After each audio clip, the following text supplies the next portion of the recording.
Diba mong ambol mo? Napa may pita, tita? Ikaw na pangapin mo dito. Tuas rep. Hindi po rep. Wala po di sigaw. Pasok dito.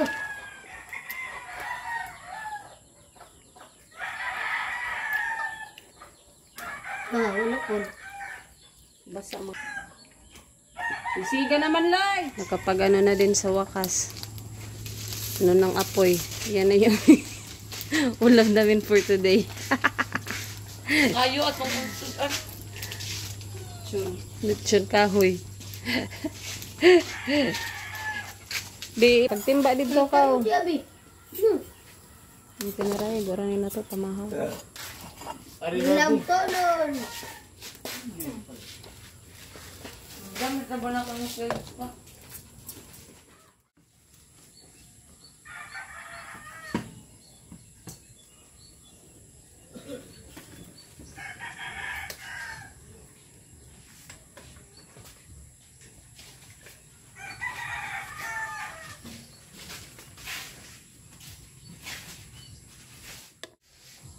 Hi guys, good morning. So, ayan everyone, nakapagsaing na po ako. And then, ito yung bigay ni Lola. Opo, so, lulutuin ko to later para sa agahan. Ayan.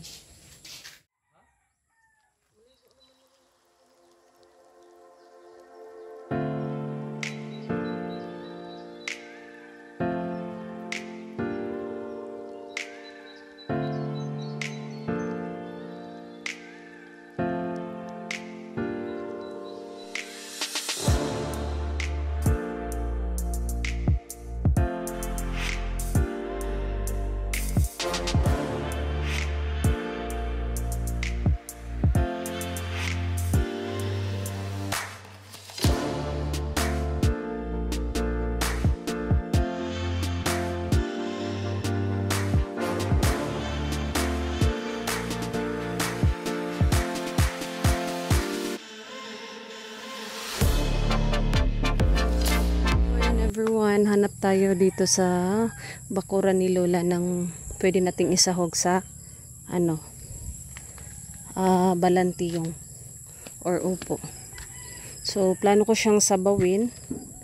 Kaya, kuha tayo ng malunggay. Tapos na kung kumuha ng kangkong at next one is malunggay. Yan yung mga punong saging nila rito, guys.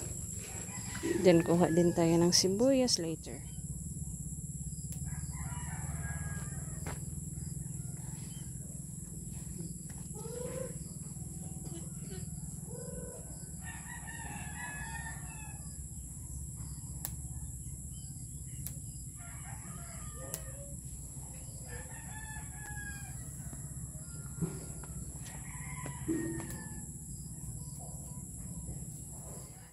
So, ayan guys, tapos na ako manguha ng malunggay.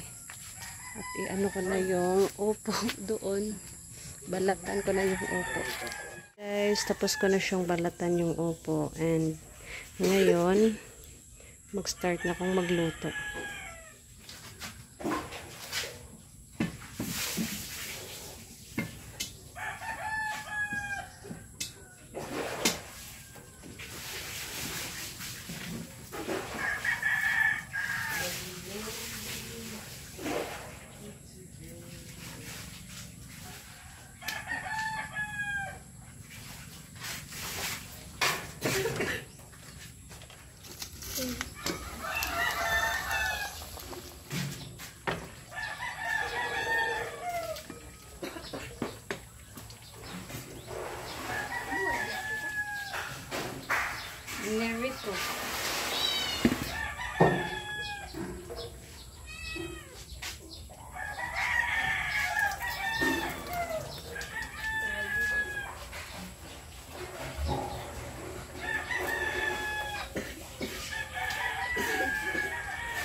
guys, luto na yung utan or gulay na niluto ko ngayong agahan na to. Upo na sinabawan at nilagyan ko ng sahog na pritong isda. Ayan. Fresh na fresh. Guys, so yan everyone, kakatapos lang namin magagahan and yun, ubos yung gulay na niluto ko. Kasi, hinatid ko dito sa mga never ni Lola, mga kapitbahay niya dito, which is mga relatives lang din namin.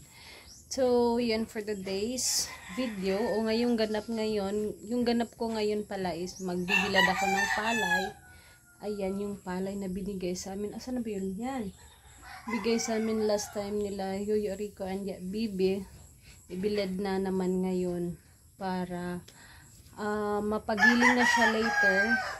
And ayun, thank you ulit dyan, Yoyo and Yaya Bibi. So, yun guys, yun yung ganap ko for today's vlog. And I hope na nag-enjoy kayo for this video na ibinahagi ko sa inyo ngayon. So, sobrang sarap ng niluto ko. Hindi man kayo nakakain, pero kasi fresh yung gulay. And then, dito lang sa bakuran ni Lola nakuha. Yun yung makakamiss or isa sa mamimiss ko sa dito sa bukid or sa kanila. Ayan guys, so daghang salamat and till my next video. God bless you and keep safe as always. Bye bye. Bye guys.